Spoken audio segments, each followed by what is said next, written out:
우리 이렇게 한번 믿음의 고백을 하도록 하겠습니다. 깜짝 놀랄 일이 일어날 것입니다. 시작. 아멘.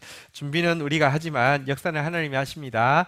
분명히 특별한 은혜로 터닝 포인트가 되게 해주실 것을 믿습니다.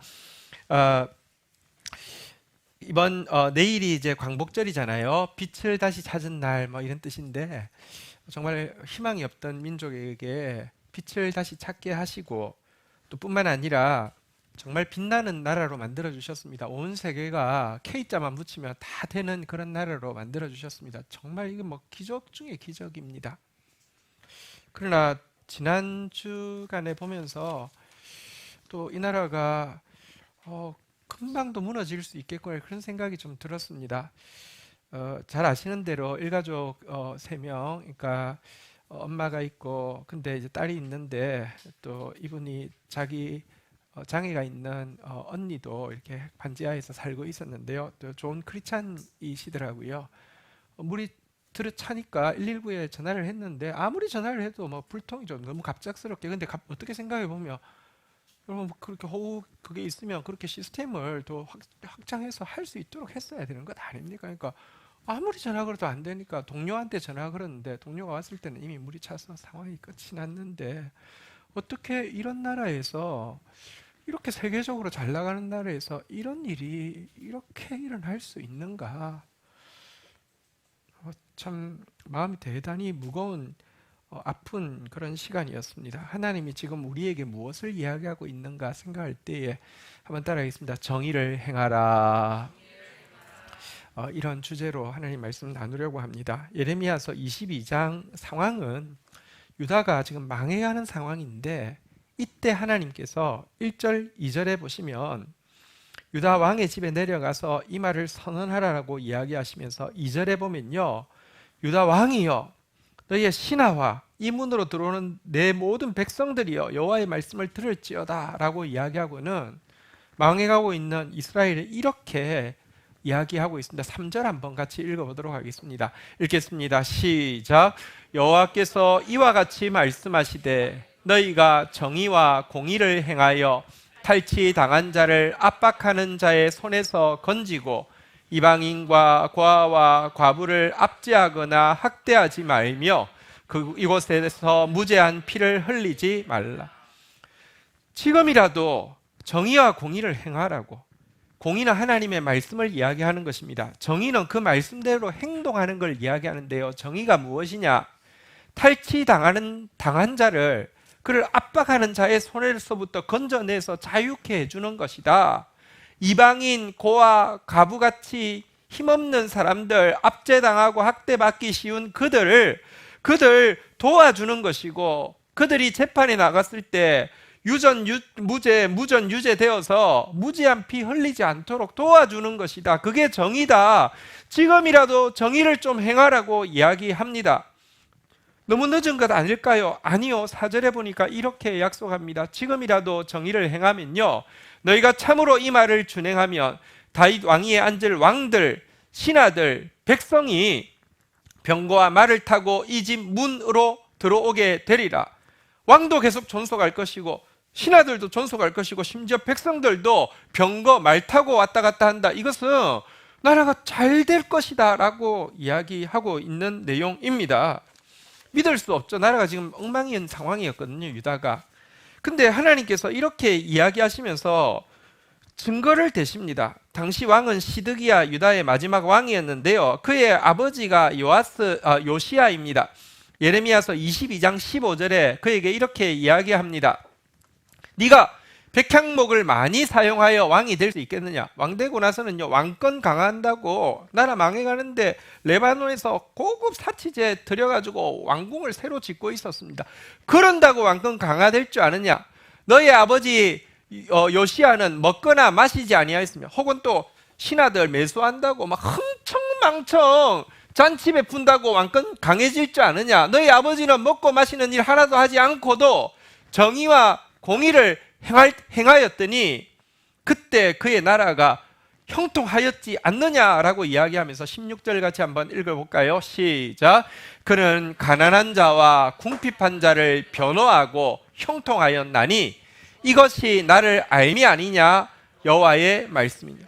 너희 아버지가 한 정의가 뭐냐? 가난한 자, 궁핍한 자 변호해 주는 거, 그 일 했더니 하나님이 형통케 하지 않았느냐?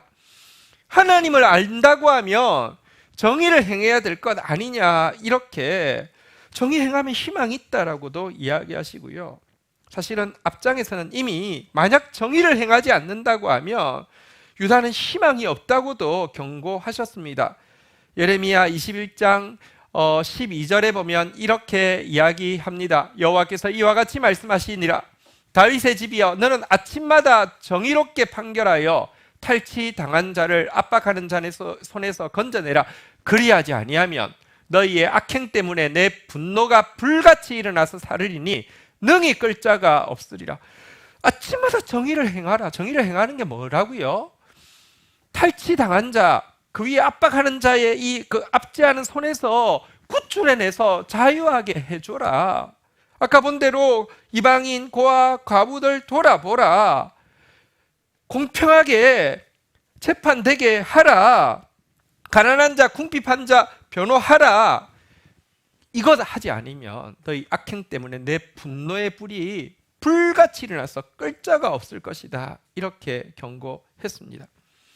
거듭되는 경고 앞에서 마지막 와키 시드기야는 고관들과 의논했습니다. 야, 우리 정의를 행하자. 하나님 자꾸 행하래. 그래가지고요, 가난한 사람들 돌아보기로 하고, 특별히 자기가 고리대로 착취해서 억눌린 자기 동족들을 노비로 삼았는데 다 풀어주기로 결정했습니다. 그런데 결정해놓고 어떻게 한 줄 아십니까? 예레미야 34장 10절 11절에 이 내용이 나옵니다. 이 계약에 가담한 고관들과 모든 백성이 각기 노비를 자유롭게 하고 다시는 종을 삼지 말라 함을 듣고 순복하여 놓았더니, 잘했잖아요, 그죠? 11절 읽겠습니다. 시작. 후에 그들의 뜻이 변하여 자유를 주었던 노비를 끌어다가 복종시켜 다시 노비로 삼았다. 하기로 해놓고는 해보니까 손해되고 해보니까 불편하니까 야, 말이 그렇지 그러냐 하고 도리어 집에 있겠습니다 눈치 보고 했던 사람은 놔도 괜찮고요, 나갔던 사람은 다시 잡아들여가지고 훨씬 더 착취하고 악랄하게 했습니다. 이 모습 보시고 하나님이 시드기야 바로 처리하고 유다 멸망하게 했습니다. 17절에 나와 있는데요, 예레미야 34장 17절에 나옵니다. 그러므로 여호와께서 이와 같이 말씀하시니라. 너희가 나에게 순종하지 아니하고 각기 형제와 이웃에게 자유를 선포한 것을 실행하지 아니하였은즉 내가 너희를 대적하여 칼과 전염병과 기근에게 자유를 주리라. 칼이 마음껏, 전염병이 마음껏, 기근이 마음껏 돌아다니도록 해서 여호와의 말씀이니라. 내가 너희를 세계 여러 나라 가운데 흩어지게 할 것이라. 금방 그렇게 되고 유다는 망하게 되었습니다. 여러분, 성경 전체에서는요, 공의와 정의를 행하는 것은 제사 드리는 것보다 여호와께서 기쁘시게 여기느니라라고 이야기하면서 정의와 공의가 신앙생활의 핵심이라고 이야기하는데요, 기독교인들은 정의와 공의에 대해서 전혀 관심이 없습니다. 아까 그 안타까운 상황에 대해서 이야기했지만 나라가 어떻게 하는 것을 떠나서 과연 기독교인들은 정의에 대해서 알기나 할까, 행하고 있을까 생각할 때 할 말이 없더란 말입니다. 여러분, 지도자를 왜 세우실까요? 미가서 3장 1절은 지도자의 의무에 대해서 한마디로 이야기합니다. 내가 또 이르노니 야곱의 우두머리들과 이스라엘 족속의 통치자들아 들으라. 정의를 아는 것이 너희 본분이 아니냐. 지도자의 핵심은 정의를 아는 거예요. 나라가 망해가는 상황, 정의가 없기 때문이지만 망해가는 상황이라도 정의만 있으면 아모스서 5장 15절에 이렇게 또 이야기합니다.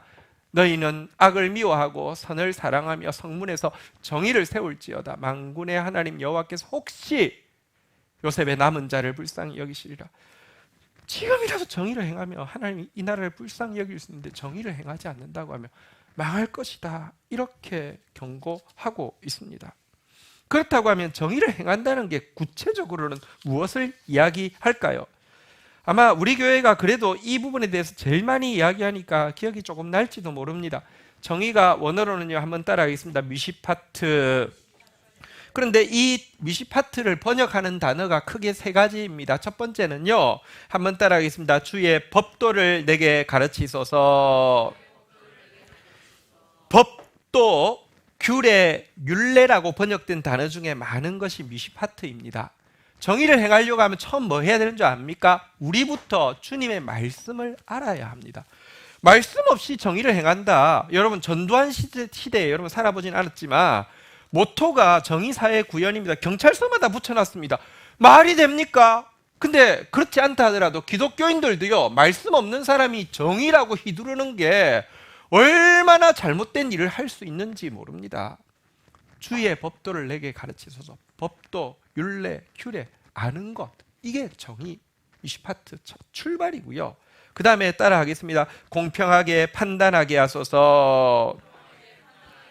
성경의 판단, 판결, 재판으로 번역된 많은 단어들이 원어는 미시파트로 되어 있습니다. 여러분, 바르게 판단하는 거, 공평하게 판단한다는 게 뭘까요? 나부터 하는 것입니다. 사람은요, 다른 상황에 대해서는 꽤 공평하게 판단합니다. 저건 저렇네, 저건 저렇네. 틀리지 않습니다. 문제가 있는데요, 자기가 결부되면 완전히 틀린다는 것입니다.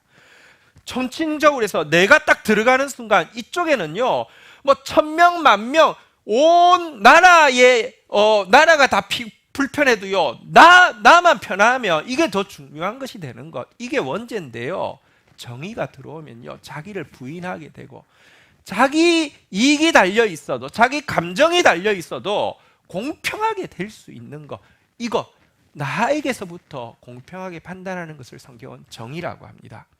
그리고 나서는 나머지 한 단어는 정의로 번역되는데요, 정의로 번역되는 것의 구체적인 용례를 보면 앞에서도 나온 것처럼 이방인, 고아, 과부, 한번 따라하겠습니다. 약한 자를 돌아보게 하소서. 약한 자를 돌아보는 것을 정의라고 하고요. 마지막 하나가 한번 따라하겠습니다. 영혼을 자유케 하는 사람 되게 하소서. 매인 자, 갇힌 자, 눌린 자를 풀어주는 것을 정의라고 합니다.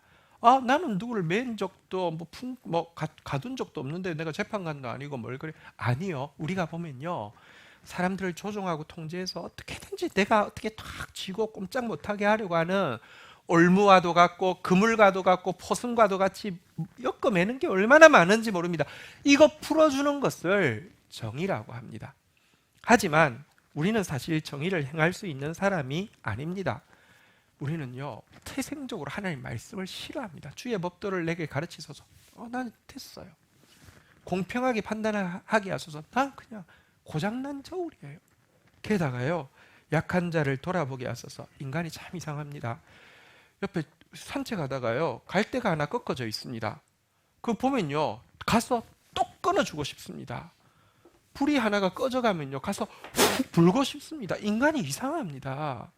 약한 자 돌아보지 않고요, 약한 자 짓밟고 싶은 본능이 있습니다. 이게 원죄의 본능입니다.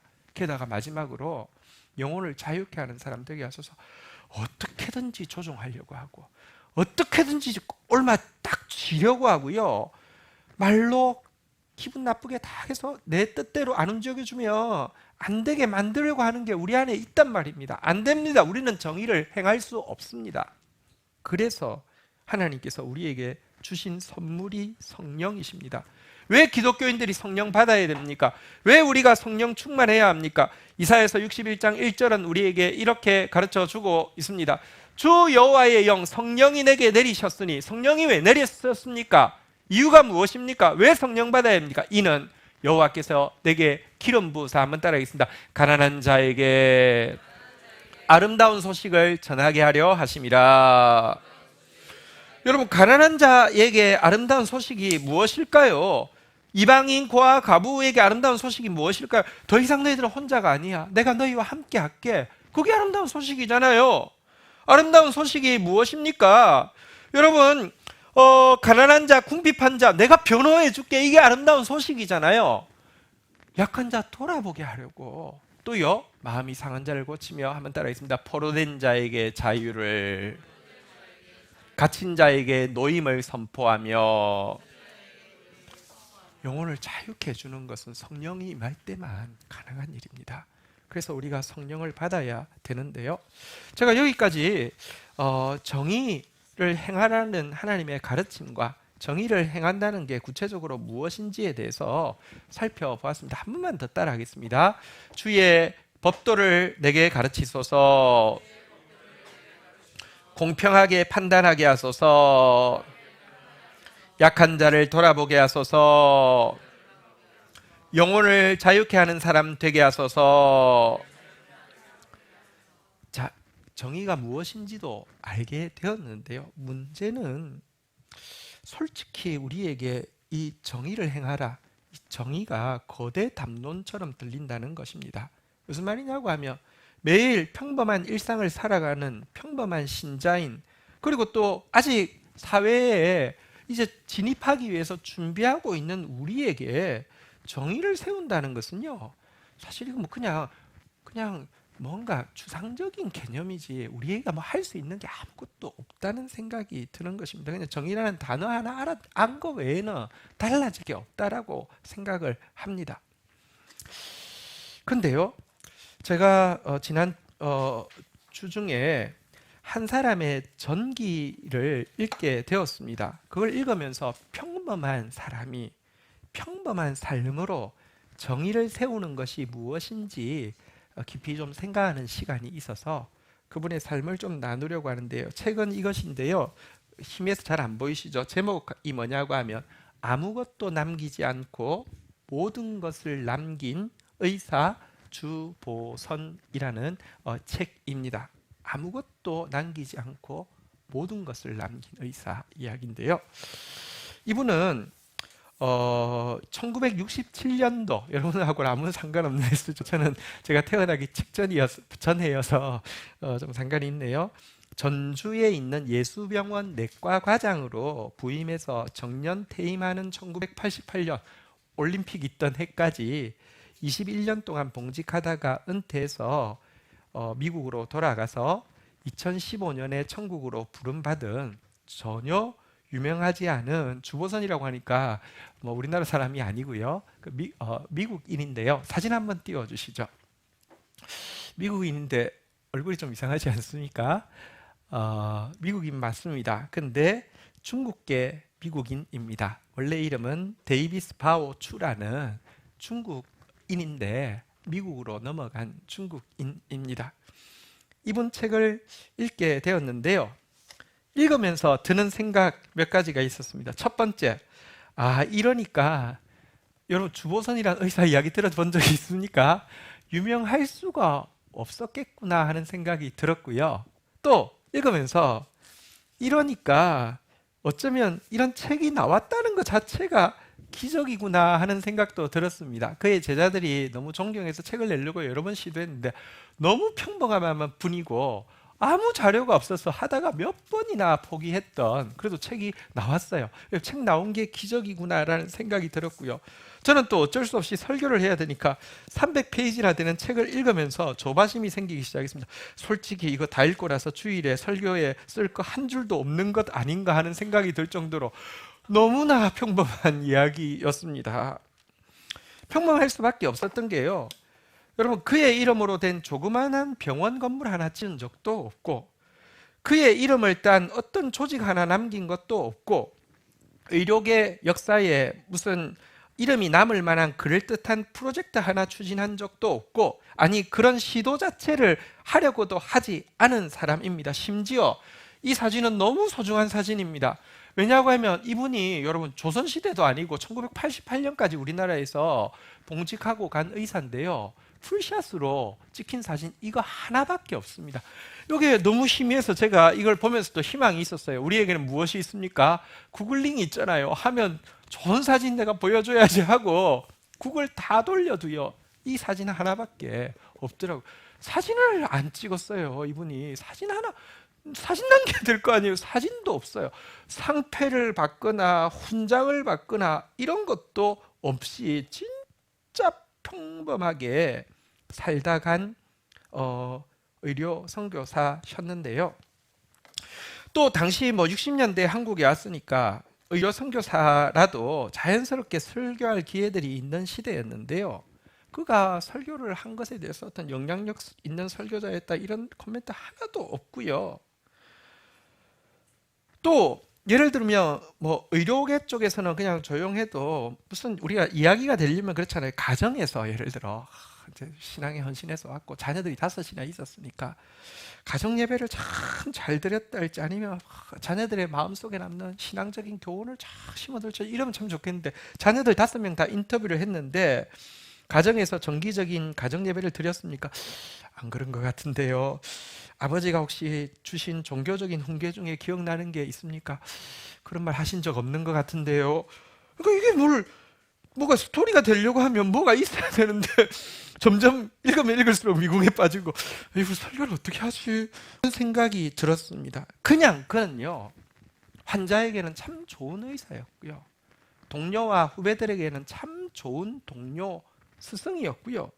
그리고 부모로서는 그냥 참 좋은 부모였는데 그 모습이 자기 자신에게서 그냥 나온 모습이 아니라 신앙으로 말미암는 모습이었기에 그 모습 자체가 교훈이고 모범이고 그리스도의 짙은 향기가 배어나오는 사람이었고요. 이 모습이 사실은요 성경을 아는 사람이었고 진짜 자기에게서부터 공평하게 적용하는 사람이었고 약한 자 돌아보는 사람이었고 누구든지 너무 편하게 해주는 사람이었다는 것입니다. 그의 이야기를 조금 더 하도록 하겠습니다. 주보선은 중국의 저명한 학자 가문에서 1923년 상하이에서 태어났는데요. 아버지는 청나라에서 정부 장학금으로 1907년도에 미국 하버드 경영학을 공부하도록 유학을 보낼 정도로 수재 중에 수재였습니다. 1907년도에 하버드에서 경영학 공부했으니 얼마나 똑똑한 사람입니까? 어머니도 거기서 이 아버지가 미국 가서 만났으니까요. 어머니도 역시 유학 와 있는 그 시대에 초엘리트 가문입니다. 공부를 마치고 귀국해서 상해에서 고위공직자로 일을 하고 있었고요.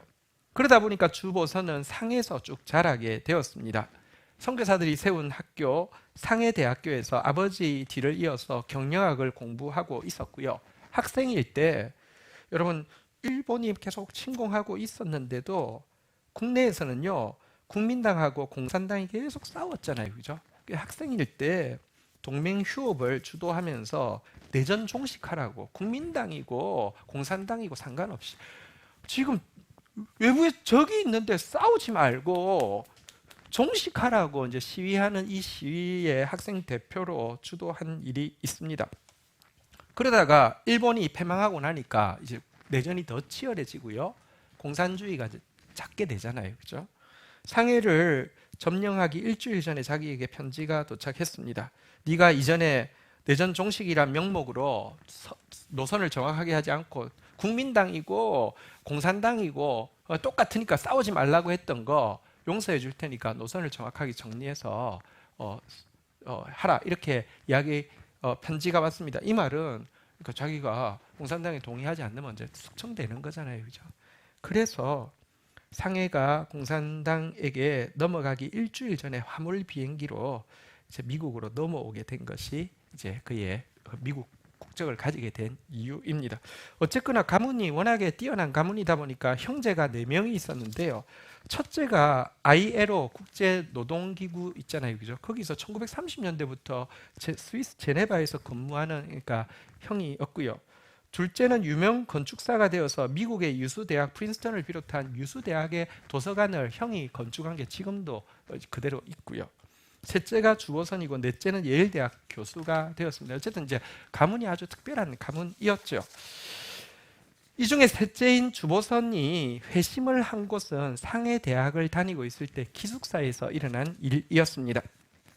상해대학이 훌륭한 선교사님들에 의해서 세워진 것이었기 때문에 그분들의 모습을 보고 또 음악을 좋아했기 때문에 기독교에 대해서는 우호적이고 채플도 참석을 하고 있었지만 아무리 믿으려고 해도 이성적인 그에게는 믿음이 생기지 않는 게 두 가지였는데요. 첫 번째는 성경에 기록된 기적들을 자기 머리로는 도저히 받아들일 수 없다는 것입니다. 믿고 싶으니까 이런 생각도 많이 했답니다. 성경에 기록된 이 많은 기적 중 하나만이라도 입증이 된다면 나는 기꺼이 믿을 수 있겠다. 근데 이게 입증이 되는 일이냔 말입니다. 두 번째는요, 교회 갈 때마다 이야기하는 죄인이라는 단어 때문이었습니다.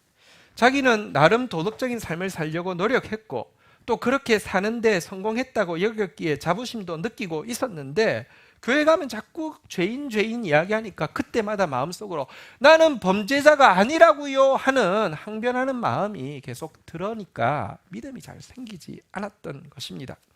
그러던 어느 날 크리스마스를 좀 앞둔 저녁이었는데요, 갑자기 옆방에서 한 동료가 막 신음소리를 내고, 그러니까 막 나머지 그 룸메들이 일어나가지고 그를 깨우기 위해서 하는데, 갑자기 막 이 몸이 얼음장처럼 차가워지고 막대기처럼 뻣뻣해진 상태에서 막 깨워도 일어나지 않으니까 막 비명을 지르니까 옆방에 누워있던 그에게도 들려서 아, 이거 큰일 났구나 생각해서 일어나가지고 옆방으로 건너가려고 하는 순간 자기 입에서 너무 급하니까 주님 제발 도와주세요 이런 말이 나왔습니다. 믿음이 있는 건 아니지만 주님 제발 도와주세요 라는 말이 나왔는데, 그 순간 성경 구절 두 개가 그의 마음속으로 확 들어왔습니다. 첫 번째 내용은 무엇이냐고 하면 한번 따라하겠습니다. 믿음이 작은 자여 왜 의심하였느냐. 두 번째 구절은요, 너는 나를 본고로 믿느냐. 보지 못하고 믿는 자들은 복되도다.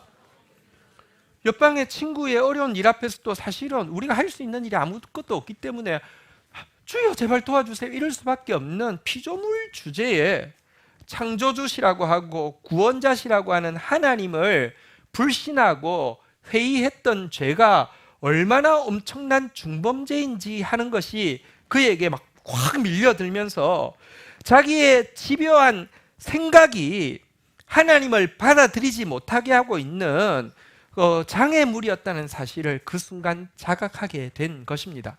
다행히 동료는 금방 정신을 차리고 회복되었는데, 문제는 주보서는 그로부터 사흘 동안 절망적인 죄책감 앞에서 내가 하나님을 의심하고 내가 눈에 안 보인다고 기적이 하나님 믿지 않은 게 얼마나 큰 죄인지 절망적으로 신음하게 되었고요. 사흘째 되던 날 기도하는 중에 갑자기 형언할 수 없는 기쁨이 영혼에 넘치면서 아, 용서받았구나, 아, 구원받았구나 하는 사실을 깨달으면서 진정한 그리스도인으로 거듭나게 되었습니다.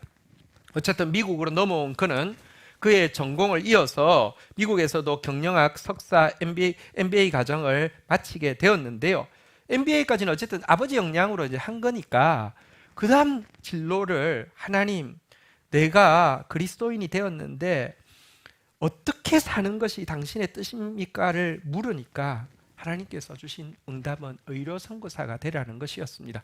그런데 사실 이 문과인 MBA 마친 사람이 의사 과정은 처음부터 다시 해야 되잖아요. 만만치 않은 일인데 하나님 부르심이라는 확신이 들자 의학 공부를 처음부터 다시 시작하게 되었습니다. 나이를 막 점점 보고 가겠죠, 그죠? 수련의를 하고요, 경험과 실력을 착실히 쌓아가게 되었고요. 그 과정에서 여러분 미국이 얼마나 인종차별이 심했습니까? 60년대에도 막 여러분 KKK 단위 막 쓸고, 그 다음에 저기 마틴 루터 킹 막 암살하고 하는데 1950년대였는데 유색 인종인 그가 34살인 그가 자기 그 수련의 하고 있는 병원의 21살 간호사인 서양인 자매와 또 결혼도 하게 되었고요. 그리고 이제 좋은 의사가 되어서 선교지에 가기 위해서 열심히 했더니 인정을 받아서 종합병원 심폐내과 과장이 되고 뉴욕 주립대학의 내과 임상교수로 또 일을 하게 되었습니다. 그래서 60년대 당시로는 최첨단이었던 심전도, 심장 초음파, 심박동 시술 이런 것들을 집도하는 완전 그 뭐랄까요, A급 의사가 되었습니다. 자, 이제 자기가 준비가 다 되었다고 생각했습니다. 이제는 하나님이 보내는 자리에 갈 수 있는 준비가 되었다고 생각했는데 이게 의료 선교사로서의 소명을 받고 나서 몇 년이 걸렸냐고 하면 17년이 걸렸고요. 그래서 나이는 44살이 되었습니다. 하지만 이 나이에도 준비가 다 됐다고 생각하자 여지없이 선교사로 나가기 위해서 선교지를 찾게 되었는데요. 그가 한국으로 오게 된 부르심은 책을 읽어보면 하나도 극적인 게 없습니다. 그냥 기독의사회 세계 의료 선교 대회에 참석했습니다. 첫날 강의를 듣고는 무척 실망했습니다. 왜냐고 하면 선교지에 가서 일하기에는 자기 딴에는 잘 준비해서 가려고 준비를 했는데 자기가 너무 전문화된 의사여서 자기가 가서 할 수 있는 일이 아무것도 없다는 사실을 알게 되었습니다. 또 한 가지는 선교지는 주로 외과 의사를, 수술할 의사를 찾고 있지 내과 의사를 필요로 하는 선교지 자체도 별로 많지 않다는 사실도 알게 되었습니다. 그런데 우연히 그곳에 참석한 전주 예수병원에서 섬기고 있던 미국인 선교사, 한국 이름은 설대위 선교사라고 하는데요. 선교사랑 우연히 만났는데 그 사람이 내과라고 하니까 우리 병원에 내과 지금 과장께서 이제 그 본국으로 귀국하게 되어서 자리가 빕니다. 오시죠. 이 이야기 듣고 그냥 오게 된 것입니다. 정말 극적이죠. 그냥 오게 되었습니다. 하지만 여러분 온다는 게 1967년도에 한국에 들어오게 되는데 만만치 않았습니다. 아이가 이미 7살, 5살, 2살 아이가 있었습니다. 게다가 44살, 한국 나이로 45살은 어떤 나이입니까? 이제 점점 부모님들이요 노쇠해지셔서 이제 병수발 들 일이 생기기 시작할 나이입니다. 아내는 무남동녀 외동딸이기 때문에 그 부모가 어쩐 좀 이런 게 생겼을 때는 돌볼 사람이 자기 아내 하나밖에 없고요. 자기 역시 사형제 가운데 아버지가 가장 의지하는 효자였기 때문에 멀리 한국 땅 온다는 것 67년도에 참 쉽지 않은 결정이었습니다. 게다가 재정적으로도 당시 그가 받고 있던 연봉이 60년대에 15만 불이었습니다. 그런데 한국에 들어오게 되면 한 달에 고작 1,000불 내외를 받게 되니까요. 10분의 1, 2분의 1, 15분의 1을 받게 되는 너무 박봉이 되게 됩니다. 여러분 이게 얼마나 쉽지 않은 결정인지 한번 생각해 보십시오. 미국에서 1965년도에 법이 하나 제정되었습니다. 외국에서 의과대학을 마쳤다 할지라도 미국에서 다시 의사 면허를 취득할 수 있는 법을 이렇게 통과를 시켰더니요. 65년, 66년, 67년도에 한국에 이분이 오셨는데 67년, 68년 단 4년 만에 한국 의사 중에서 아메리칸 드림을 가지고 미국으로 넘어온 사람이 몇 명인지 아십니까? 단 4년 만에 60년대에 3,000명. 67년도 그가 한국 올 때에 한국의 의대 졸업생 중에서 61%가 미국으로 이제 아예 국적을 버리고 넘어왔습니다. 당연하잖아요. 이렇게 잘 사는 나라에 연봉 많이 주는데 오고 싶지 한국에 있고 싶겠어요. 그런데 이거를 아메리칸 드림이 아니라 한국으로 온다는 건 쉽지 않은 결정입니다. 이게 또 왜 쉽지 않은 결정이냐고 하면 이렇게 한국에 오면 그가 일할 때뿐 아니라 은퇴하고 나서도 문제가 분명히 된다는 것을 알 수 있습니다. 이런 길을 선택하면 미국에 있던 의사들은 은퇴한 이후에 골프 치고 여행하면서 여유로운 삶을 즐길 수 있을 때 그는 은퇴하고 미국에 돌아오고 나서도 여전히 생계를 위해서 일을 해야 된다는 전제에 동의해야지만 이 일을 할 수 있고요. 게다가 후진국에서 의사로서 일하다가 왔기 때문에 선진국 미국의 의료를 따라갈 수가 없기 때문에 의사 면허가 있다 할지라도 좋은 자리는 구할 수 없는 아주 시골 아주 이런 병원 외에는 갈 곳이 없다는 것, 이것도 동의해야지만 올 수 있는 것이었습니다. 실제 그분은 65세가 정년이기 때문에 선교사 정년이기 때문에 정년하고 귀국했는데요.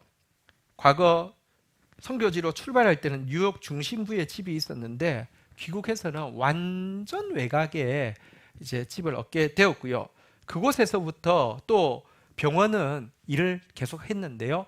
병원은 거리가 100km 떨어진 시골에 있는 군대 병원이었습니다. 하루에 100km 왕복이면 200km를 왕복하면서 5년 동안 아침 일찍 출발해서 저녁 늦게 도착하는 일을 5년 동안, 그것도 차도요, 한국에서 사용하던 낡은 차를 돈이 없으니까 가져가가지고 그곳에서 하는 이런 삶을 각오하고 하는 선택이었습니다. 이렇게 해서 한국에 오게 되었는데요. 솔직히 말해서 이래서는 안 되지만 우리 안에 이상하게 약간 사대주의가 있었어요. 백인 선교사들 그러면 일단 이러는데, 이분은 사실 스펙은 정말 백인 선교사 중에서도 최고 의료 스펙을 가지고 있는데, 이분이 들어오시니까 사람들이요, 존대하기는 그냥 이상하다, 저런 사람이 무슨 선교사야, 이런 분위기, 환영하는 분위기도 아닌데 들어왔습니다. 들어와서는요, 서울도 아니고 전주에서 정년 퇴임할 때까지 변함없이 그 소명의 자리를 지켰습니다. 사실 전주 예수병원은 1898년도에 세워졌으니까 120년이 넘는데요.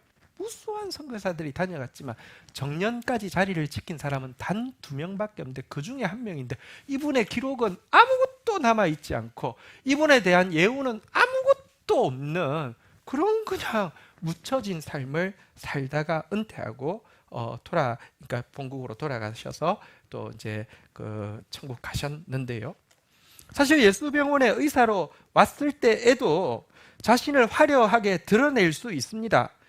당시 미국에 있는 최첨단 의술, 그가 그 전공으로 하고 있던 그것을 도입해야 된다고 주장하고 또 막 펀드레이징해서 할 수 있습니다. 그러면 자기 수준이 확 올라가겠죠. 왜냐하면 우리나라에서 이걸 아는 사람 자기밖에 없으니까.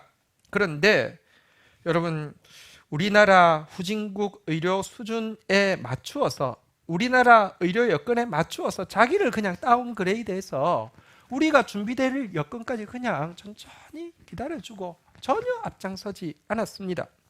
또 게다가 어떤 의사도 가지고 있지 않은 MBA, 경영 전문가 자격을 가진 외국인, 여러분 정말 찾기 힘듭니다. 그럼 당연히 병원장 돼야 되고, 아니면 국가 의료 정책을 병원 정책을 입안하는 행정가가 되어야 될 텐데 관심이 1도 없었습니다.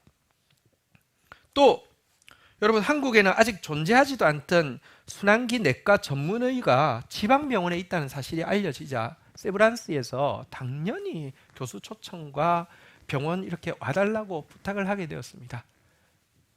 아무 관심도 없었습니다. 나는 이곳 오라고 하나님이 불러서 왔으니 나는 여기서 은퇴할 거라고 하고는 그냥 그 자리에서 있다가 은퇴한 것입니다. 그냥 성취나 업적보다 그냥 말씀을 내 삶으로 살아내서 일상의 삶을 그리스도인답게 살아내는 데 집중했던 것입니다. 그래도 이렇게 생각할 수 있어요. 워낙에 좀 소확행이라고 그냥 뭐 편안하니까 큰 것보다는 그냥 작은 거 선택해서 가는 사람이다, 이렇게 생각할 수 있는데 전혀 그렇지 않습니다. 개인적으로 편안해서 이 길을 택한 것이 아닙니다. 많은 개인적으로도 고난이 있었고요, 가정적으로도 고난이 있었습니다. 개인적으로는 신방세동 제가 내용을 잘 몰라서 우리 그 의사 선생님, 우리 교회 의사 선생님한테 물어봤더니 저도 심장 질환이 이제 있었다는 것입니다. 그래가지고 이게 이제 신부전으로 아니 심근경색으로 발전할 수 있는 것이기 때문에 항상 좀 이제 조심스러운 이 병을 평생 앓고 있었다고 하고요. 또 안식년으로 미국에 가 있는 동안에 그의 장남이 골육종이라는 진짜 무서운 암 진단을 받게 되었습니다. 그러자 모두 생각했습니다. 이제 선교사로서는 이제 접겠구나, 안 들어오겠구나. 당연하지 않습니까? 아니, 선교사로 열심히 애썼고요. 아들이 지금 골육종에 걸려 있습니다. 이거 수술했다 하더라도 재활하는데 얼마나 이거 어떻게 될지 모르는 것 아닙니까? 그런데 안식년 중에 수술을 하고 또 항암하는 데 최선을 다하고 나서는 안식년 마치자 아내는 미국에 아이 옆에 두고 혼자 한국 와서요, 아내 없는 3년 동안 버티다가 아내 또 돌아와서 정년할 때까지 그 자리를 지켰습니다.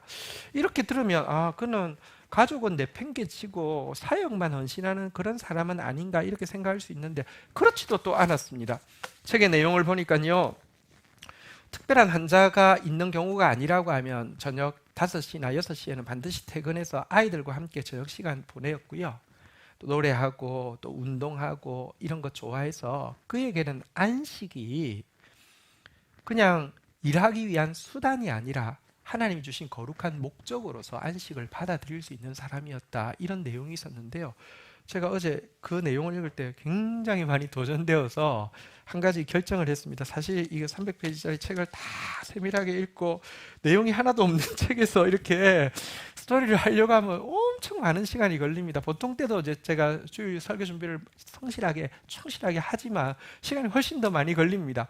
근데 제가 설교 준비만 하는 게 아니라 루틴으로 하루에 써야 되는 GT 원고가 있습니다. 그래서 하면서도 이거 오늘 너무 힘든데 오늘 자기는 글렀다 GT도 지금 해야 되는데 막 그러고 있는데 이분이 안식이 수단이 아니라 목적으로 안식이 너무 중요하다는 거 알고 안식을 지켰다는 이야기 듣고 그냥 하나님 오늘은 원고 안 씁니다.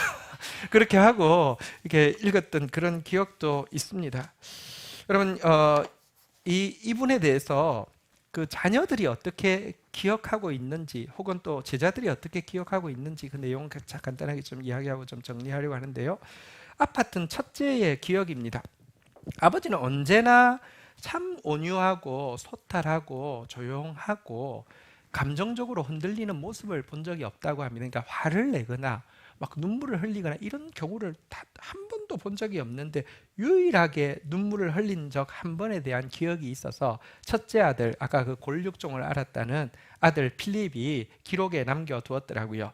자기가 한국에서 그 이제 선교사 학교를 다니는 7학년, 8학년일 때쯤 되었을 때, 그러니까 한 중학교 1학년, 2학년 되었을 때 주일날 아침에 교회 가기 싫다고 막 짜증을 내고 불평을 하고 하니까 시간이 찾아 아버지, 어머니 또 동생들 이렇게 그냥 교회를 갔다가 돌아와서는 아버지가 이 필립을 방으로 안방으로 부르더니 물었다고 합니다. 너 크리스찬 될 거야? 안 될 거야? 이렇게 물었다고 합니다. 그때 필립이 아버지 앞에서 크리스찬 되겠습니다 하니까 뭐랄까요 그 눈물이 막 아버지가 눈물이 북받쳐서 눈물을 흘린 거 자기가 본 유일하게 아버지가 감정적이었던 모습이다 이렇게 기록하고 있고요. 안식년 때 이제 수술을 받았는데 항암을 이제 3, 4주 단위로 하잖아요. 항암을 하면 뭐 첫 주는 진짜 인사불성이니까 아무것도 못 하는데 그 이제 한 두어 주간이 남는데 이때는 뭔가 일을 하기에는 체력이 안 되는데 그냥 누워있기에는 너무 지루하니까 필립이 유일하게 관심 있는 게 새를 보면 그렇게 기분이 좋았나 봐요. 그래서 아버지한테 새 좀 보여달라고 이야기하면 아버지가 새 있는 대로 차를 몰아서 가 주었는데요.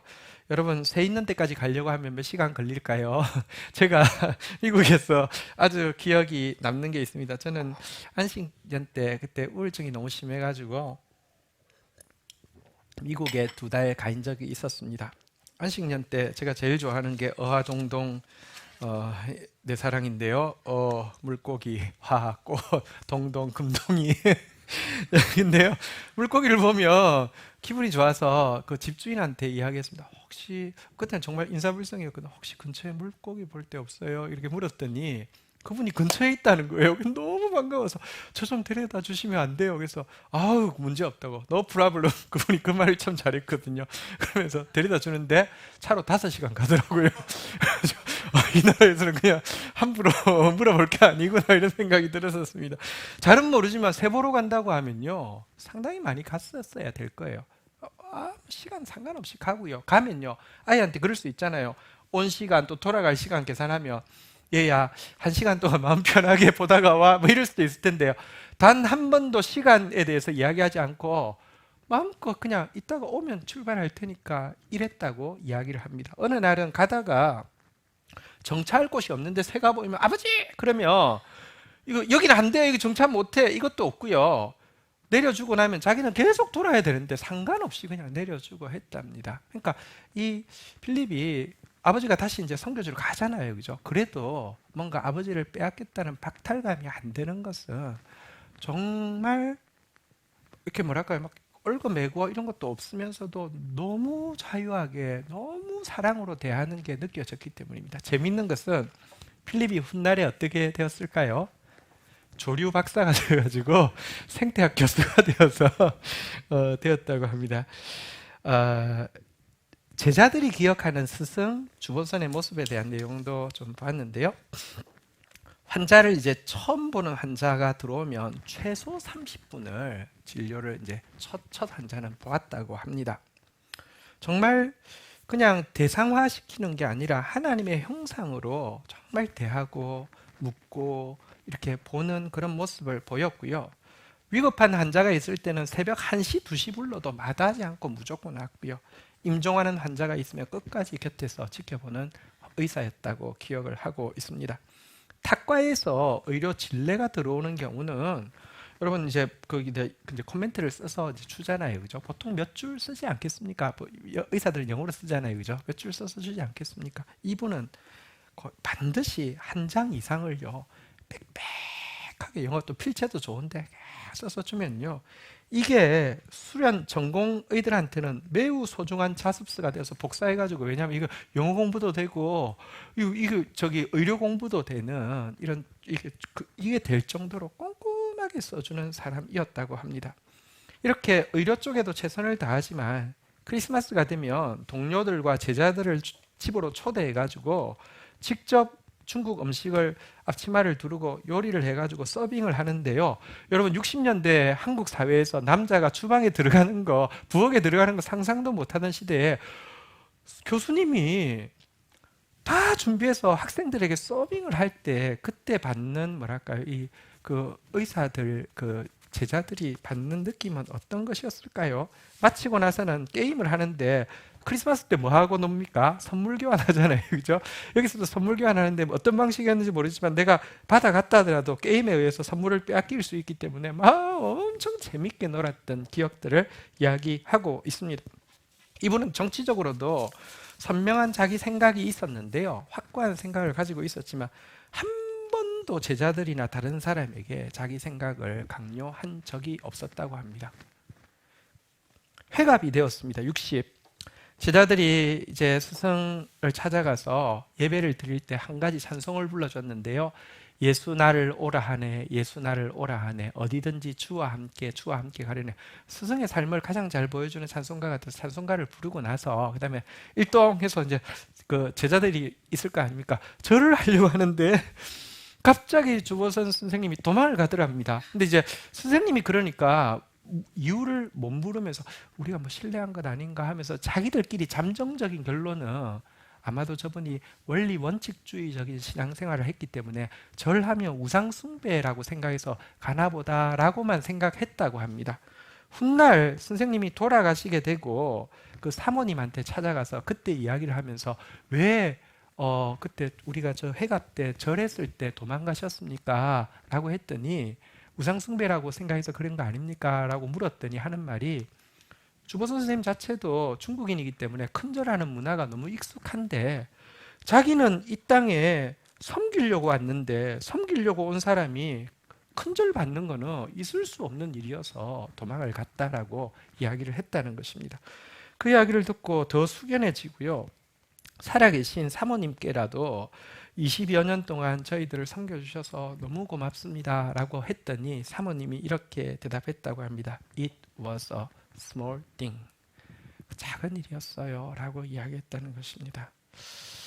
그러니까 동료들과의 관계에서도 그렇습니다. 아까 설대위 선교사라는 분이 콜링해서 한국에 왔는데요, 어떤 의미에서는 영광은 설대위 선교사님이 다 받고 주보선 선교사님은 무슨 이름도 없이, 설대위 선교사님은 한국 선교계에서 유명합니다. 근데 이분은 이름도 없이 있었잖아요, 그죠? 그런데 그에게는 성취, 업적, 이름이 중요한 게 아니라 관계가 중요했습니다. 은퇴하고 미국 들어가서도 설대위 선교사님과 좋은 관계를 가지다가 그분이 천국 가시게 되었을 때 그의 장례식에 참석해서 추모사를 할 정도로, 마지막 길을 배웅할 정도로 그냥 좋은 동료로서 살았던 것입니다. 65세가 되어서 정년이 되었고 이제 한국을 떠나야만 되는 환송의 자리였습니다. 제자들이 순서를 다 마치고 마지막으로 선생님 저희들에게 한 말씀만 해 주십시오 라고 했습니다. 그러자 마이크를 잡고 자기 말을 하는 대신에 성경 구절 한 구절만 인용해서 자기 마음을 대신 전하고 아무 말도 없이 내려왔다고 합니다. 그 구절은 요한 1서 4장 7절 8절입니다. 읽어 드리도록 하겠습니다. 요한 1서 4장 7절 사랑하는 자들아 우리가 서로 사랑하자. 사랑은 하나님께 속한 것이니 사랑하는 자마다 하나님께로부터 나서 하나님을 알고 사랑하지 아니하는 자는 하나님을 알지 못하나니 이는 하나님은 사랑이십니다. 이게 여러분 설교 아무리 명설교하고 비교할 수 있는 설교이겠습니까? 그래서 그의 내과 제자들 중에서요, 우리나라에서 최초 의료 선교사는 1979년도에 나왔는데 최초 의료 선교사도 그의 제자였고요. 사실 많은 직계 제자들이 방글라데시, 서사모아, 나이지리아, 몽골, 예멘, 요르단, 캄보디아에 가서 그의 삶으로 받은 그 영향을 실천하는 사람이 되었다고 합니다. 전기를 여러 번 쓰려고 하다가 덮었대요. 왜냐하면 이건 너무 자료도 없을 뿐더러 쓴다고 한들 누가 보겠냐고 아무런 특이한 게 없으니까요. 그래서 결국은 책을 만들어내게 되었는데 이 전기를 쓴 분 김민철이라는 의사가 전기를 다 거의 써갈 무렵에 문득 이런 질문이 들었답니다. 그의 삶은 성공적이었다고 할 수 있을까? 자기 생각에도 가시적인 업적으로 일생을 평가한다고 하며 주보선 선교사는 도대체 뭔 성공을 했어요? 근데 이 질문에 대해서 갑자기 자기가 어떤 한 노 선교사로부터 들었던 이야기가 생각이 났다고 합니다. 누군가 그 선교사, 어떤 다른 노 선교사님께 선교사님의 인생은 성공적이었다고 생각하십니까? 라고 물으니까 그 선교사님이 이렇게 대답을 했다고 합니다. 너무 많은 것을 생각하게 하는 것이어서 선교사님이 대답을 한번 따라할까요? 누가 볼 때 말입니까? 예, 성공적이었다고 생각하십니까? 그러니까 누가 볼 때 말입니까? 예, 참 많은 것을 생각하게 하는 것 같습니다. 저는 이 책을 다 읽고 이런 생각이 들었습니다. 이분을 평생을 붙들어 준 것은 무엇일까? 그러니까 회심할 때 하나님께 받았던 말씀이 무엇이었습니까? 너는 나를 본고로 믿느냐? 보지 못하고 믿는 자들은 다 복되도다. 이 구절이 그의 삶을 붙잡아 주었다는 생각이 들었습니다. 헌신하고 나서 하나님이 그의 눈에 아무것도 보여지게 일한 것이 없고요. 그 역시 하나님을 섬김에 있어서 사람들 눈에 무언가 보이도록 전시하거나 과시하지 않고요. 단지 믿음으로 믿음이 적은 자여 왜 의심하느냐 했던 그분 앞에서 믿음 보이기 위해서 믿음이 없이는 하나님을 기쁘시게 하지 못하나니 하나님께 나아가는 자는 반드시 그가 계신 것과 또한 그가 자기를 찾는 자들에게 상 주시는 이심을 믿어야 할지니라. 이 믿음으로 평범하게 살아냈고요. 하지만 그 삶이 어떤 의미에서 요즘은 이제 선교를요, 램이라고 하는데요, Life as Mission, 그러니까 삶이 선교인, 진짜 선교를 살아낸 사람이다 이런 생각이 듭니다. 주의 법도를 배우게 하소서. 그가 정말 하나님의 말씀을 아는 사람이었고요. 공평하게 판단하게 하소서. 자기에게 적용했고요. 그리고 약한 자를 평생 돌아보고요. 영혼을 무한히 자유하게 해주는 사람. 큰 빚을 지고 있는 참 귀한 선진이 있었구나 하는 생각을 책을 읽고 하게 되었고요. 또 지금 나라의 위기 앞에서 정의는 결코 거대 담론이 아니라 우리가 이와 같은 삶을 살아내는 것, 또 이 모습 보시고 하나님이 이 땅을 긍휼히 여기신다는 것을 생각하게 되었습니다. 이분을 생각할 때 한 가지 찬송이 떠올라서 우리가 같이 한번 찬양하려고 하는데요. 당신의 그 섬김이 천국에서 해같이 빛나리. 당신의 그 겸손이 천국에서 해같이 빛나리. 당신의 그 믿음이 천국에서 해같이 빛나리. 당신의 그 충성이 천국에서 해같이 빛나리. 주님이 기억하시면 족하리. 아까 이야기했잖아요. 누구 복이에요? 예수님 사랑으로 가득한 모습, 천사도 흠모하는 아름다운 그 모습, 천국에서 해같이 빛나리. 이 찬양 같이 한번 좀 고백하는 시간 가지겠습니다. 자리에서 일어서시겠습니다.